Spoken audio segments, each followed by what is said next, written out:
Les vraies voix Sud Radio, le coup de projecteur des vraies voix. Et les internats, je le précise aussi, ça sera deux choses. À la fois ces séjours pendant les vacances, mais aussi des placements en internat au long cours. On a 50 000 places d'internat disponibles en France. On sait qu'on a beaucoup de jeunes qui en auraient besoin. Le sursaut, il démarre tout de suite. Je vais parler de ces internats dans ma déclaration de politique générale. Le premier ouvre ici à Nice aujourd'hui. Je souhaitais qu'on puisse avoir un nouveau dispositif pour qu'il y ait l'équivalent des travaux d'intérêt général pour les mineurs, les moins de 16 ans, mais aussi qu'en termes de sanctions, on puisse aller beaucoup plus vite, avec des sanctions beaucoup plus rapides, beaucoup plus immédiates, plus efficaces, plus adaptées, pour éviter ensuite que la délinquance s'accroisse. Je vois déjà Jean Dorido lever les yeux au plafond. Des internats donc d'un nouveau genre. Le Premier ministre qui a lancé donc ce top départ de l'expérimentation. Ce matin, vous l'avez entendu, les internats éducatifs, ils sont destinés à être généralisés. Il veut exploiter, Gabriel Attal, les 50 000 places vacantes actuelles pour remettre donc dans le droit chemin les élèves décrocheurs et primo-délinquants. Et parlons vrai, craignez-vous une baisse du niveau dans les internats avec l'arrivée d'élèves perturbateurs? Est-ce que ça risque une contagion de la délinquance dans les établissements où ces élèves iront? Est-ce que finalement c'est pas Ségolène Royal qui avait raison en 2007 lorsqu'elle proposait un encadrement militaire pour les mineurs délinquants? Et à cette question, les internats sont-ils de bonnes pistes contre la délinquance des mineurs? Vous dites non à 71%. Vous voulez réagir? Aude, encore et toujours, attend vos appels au 0826 300 300. Et on est aussi avec donc Bruno Bobkiewicz, secrétaire général du SNPDEN, qui représente les personnels de direction de l'éducation nationale. Philippe Bilger, qu'est-ce que ça vous inspire, cette expérimentation qui est pas toujours très claire? Je reste évidemment, en étant moins savant que lui, dans la même interrogation que notre invité. En ce qui me concerne, on ne me fera pas dire du mal de Gabriel Attal avant que l'annonce soit concrétisée et révélée son infirmité. Pour l'instant, il s'agit d'une annonce. Le fait d'avoir 50 places libres dans les internats, en soi, je ne trouve pas absurde de les considérés comme des lieux privilégiés pour une certaine catégorie de mineurs en danger ou en délinquance, si j'ai bien saisi. Mais s'il s'agit uniquement de les placer dans des internats tels qu'ils existent aujourd'hui et tels que j'en ai connu il y a la bagatelle. Vous voulez dire pas spécialisés? Parce que moi, c'est ça que j'ai pas compris. Est-ce que ce sont des internats entre guillemets lambda ou ce sont des internats spécialisés? Est-ce que vous avez compris? Parfaitement raison, Stéphanie. C'est le problème. S'ils sont lambda, je ne crois pas que le régime qu'ils proposent soit dissuasif. S'ils sont spécialisés, j'aimerais savoir comment. Et oui. Voilà. Jean Dorido. Pour le coup, on le sait bien en psychologie, c'est le contexte qui est vraiment le premier vecteur du comportement. Donc l'idée, bien sûr, de sortir un gamin de son environnement, finalement, des voyous qu'il fréquente, qu'une mauvaise influence sur lui, l'idée de le sortir pour le mettre loin de sa situation habituelle dans un internat, c'est une très bonne idée. Pour autant, la question, comme toujours, c'est la question du savoir-faire, de l'opérationnalisation. Comment est-ce que ça va se passer? Parce qu'en France, on a déjà des centres éducatifs fermés, des centres éducatifs renforcés qui ont montré, si vous voulez, leur incapacité jusqu'à maintenant à remettre précisément des jeunes au comportement problématique dans le droit chemin. Pourquoi? Parce qu'ils sont entre eux, justement. Il faudrait les fondre dans... Là, vous posez la bonne question, Stéphanie. Pourquoi? Alors là, chacun son point de vue. Je vais vous exposer celui qui est le mien. C'est la PJJ, la protection judiciaire de la jeunesse, qui s'occupe de ces centres fermés, et il y a un manque de savoir-faire aujourd'hui, clairement, du personnel de la PJJ, un problème de formation des éducateurs, un problème précisément de suivi de ces enfants, et aujourd'hui la PJJ montre précisément son échec, si vous voulez, à remettre des enfants dans le droit chemin. Donc, bien sûr, je rejoins Philippe Bilger, c'est très louable la proposition du Premier ministre, mais c'est vraiment la question qui vivra verra. Comment est-ce que ça va se passer sur le terrain et du coup, est-ce que ça va marcher? Pierre-Yves Martin. Moi, il y a un truc que je ne comprends décidément pas, c'est sur l'annonce politique. En fait, aujourd'hui, si j'ai bien compris, il y a une structure qui a été ouverte à Nice. Oui, D'accord. absolument. Bon. Ça va être Et l'expérimentation. Et aujourd'hui, on se pose des questions sur savoir c'est quoi le modèle d'organisation, c'est quoi le périmètre, est-ce qu'il y a mixte d'enfants ou pas, etc. Ça, on n'a pas trop compris. Mais alors, si j'ai bien compris, c'est soit les vacances, soit à plein temps, toute l'année. Du coup, en fait, je me dis, mais comment peut-on porter un sujet sérieusement si il y a juste un effet d'annonce 30 secondes, et puis après, basta, on ne sait pas comment ça va marcher, on a fait notre effet d'annonce et terminé. Un petit peu comme le SNU d'ailleurs, mais Bruno Bopievitch, donc vous représentez les personnels de direction de l'éducation nationale, comment vous avez réagi à cette annonce ? Je partage une partie des arguments qui ont été mis en avant à l'instant, c'est-à-dire que à ce stade, l'internat tel qu'il est conçu n'est pas prévu pour ça. C'est-à-dire qu'on confond l'internat scolaire avec un centre éducatif fermé. On peut voir qu'il y a des effets d'annonce et que ça peut paraître séduisant de prime abord. C'est le cas d'un certain nombre d'annonces qui sont faites depuis des semaines, voire des mois, particulièrement de la part de Gabriel Attal. Mais il s'avère qu'en creusant, si vous interrogez les personnels de l'éducation nationale, ils vous expliqueront que à ce stade, les internats ne sont pas du tout prévus pour ça. On a déjà une expérience, donc ça demande un encadrement particulier dans des conditions particulières. Et je pense qu'on se trompe de genre, en l'occurrence, et que si on reprend malheureusement ce qui a déjà été testé, parce que ça n'est pas complètement nouveau, on a déjà connu une expérience de la même nature en 2008 sous Nicolas Sarkozy, qui avait testé une expérience de ce type avec des élèves de Saint-Denis qui avaient été effectivement amenés à sortir d'Île-de-France dans la même configuration, et cette opération avait dû être annulée au bout de quelques semaines parce que c'était devenu ingérable, alors que le taux d'encadrement était 1 pour 1. Ingérable, c'est-à-dire des jeunes réunis au même endroit, dans un contexte avec des élèves perturbateurs, en l'occurrence, qui n'avaient pas envie d'être là, qui étaient contraints et forcés de le faire, ça avait donné une mauvaise mayonnaise, comme vous pouvez l'imaginer, un dispositif devenu ingérable, et donc les gamins avaient été rapatriés. Et puis évidemment, on les envoie, j'imagine, dans les internats publics et non pas les internats privés qui n'accepteraient pas de les prendre. De toute façon, tout ça mérite précision. Moi, j'ai pas encore compris exactement comment tout ça peut se faire. Vous n'êtes pas le seul à pas avoir tout compris. Je découvre aujourd'hui qu'on a une initiative type expérimentale à Nice, donc ça n'a pas du tout été discuté à aucun moment avec les représentants. Bon, c'est pas très grave, on peut s'habituer à cette opération, à cette situation. Néanmoins, je le redis, on est en train d'utiliser des outils qui ne sont pas conçus pour ça, avec des personnels qui n'ont pas été préparés et formés pour ça. Donc on risque de passer à côté de l'objectif, même si le grand public peut considérer que c'est une idée séduisante.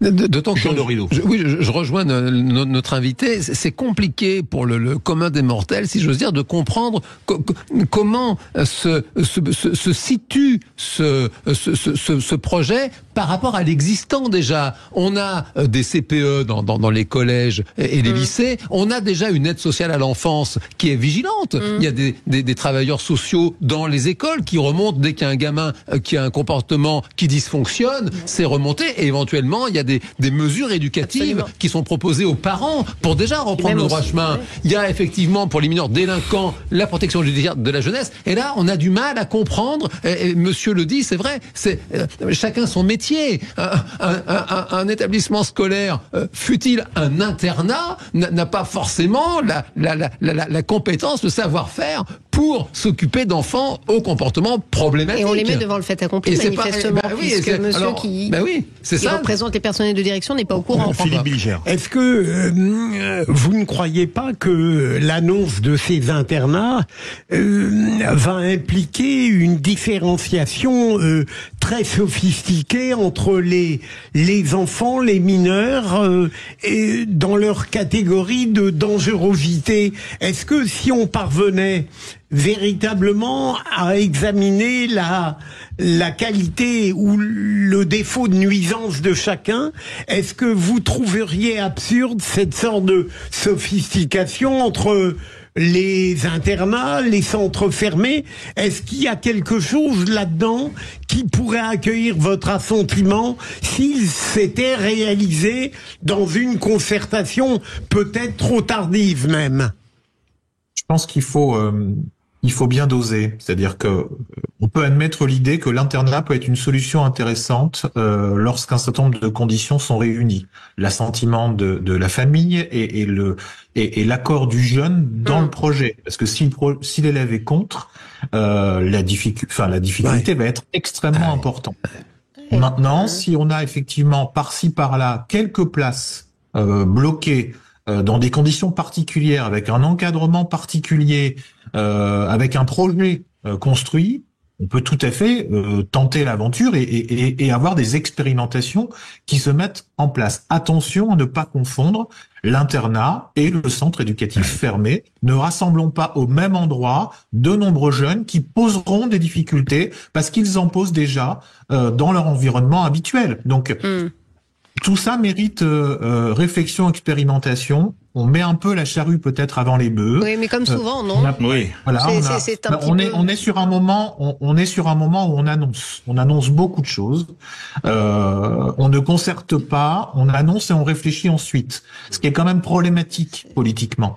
Donc, et l'éducation nationale, on en souffre terriblement ces derniers temps sur ce sujet comme sur d'autres. Pierre-Yves Martin. Oui, moi je voulais savoir au sein de votre syndicat, est-ce que vous avez un élément de conviction, une proposition à laquelle vous croyez fortement pour justement imaginer un encadrement, un accompagnement qui soit de qualité par rapport à ces populations qui sont en train de décrocher? Ou est-ce que le sujet est trop vaste et trop complexe en 2024? Sur la question spécifiquement en lien avec les internats, je pense qu'il faut une complémentarité des compétences entre l'éducation nationale et d'autres structures. Il y a des structures de type éducative qui ont des compétences que nous n'avons pas au sein de l'éducation nationale. Et c'est la capacité à mettre tous ces partenaires en ordre de marche et de façon concertée qui fera la réussite dans l'accompagnement d'un jeune. On a des expériences de cette nature-là autour du décrochage. Moi, je crois plus à l'accompagnement des élèves dans ce cadre-là autour d'élèves décrocheurs que d'élèves perturbateurs, en l'occurrence, mais à condition que les acteurs, tous ceux qui interviennent auprès du jeune, soient autour et travaillent de façon concertée. Et c'est la difficulté des exercices, c'est que chacun travaille dans son couloir de nage, et les parents y compris d'ailleurs, donc et ça manque de coordination et de concertation. Donc ça, c'est un élément essentiel dans la prise en charge du jeune, de façon à ce que les acteurs autour de lui, parfois c'est l'aide sociale à l'enfance, parfois c'est la PJJ, parfois c'est d'autres structures associatives de la ville, puissent travailler de concert pour améliorer la situation du jeune quant à son comportement face à l'école. C'est parfois des problèmes d'absence, c'est parfois des problèmes de comportement. Alors ça réagit au standard 0826 300 300. Nous sommes avec Fabrice qui nous appelle du Val d'Oise. Bonjour Fabrice, bonsoir. Qu'est-ce que vous en pensez ?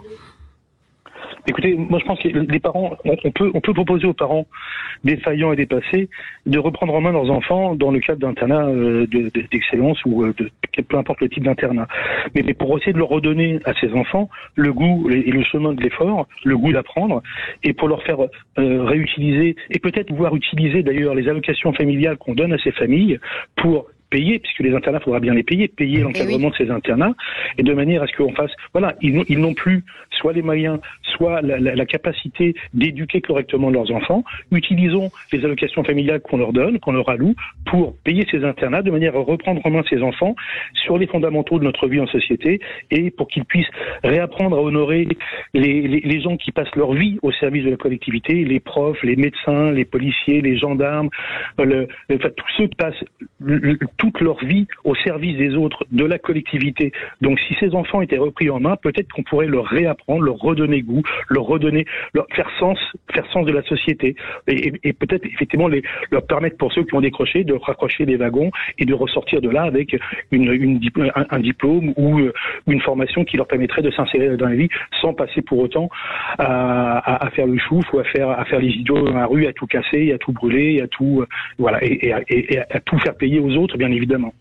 Bruno Bobkiewicz, pour réagir à l'appel de Fabrice du Val d'Oise au 0826 300 300.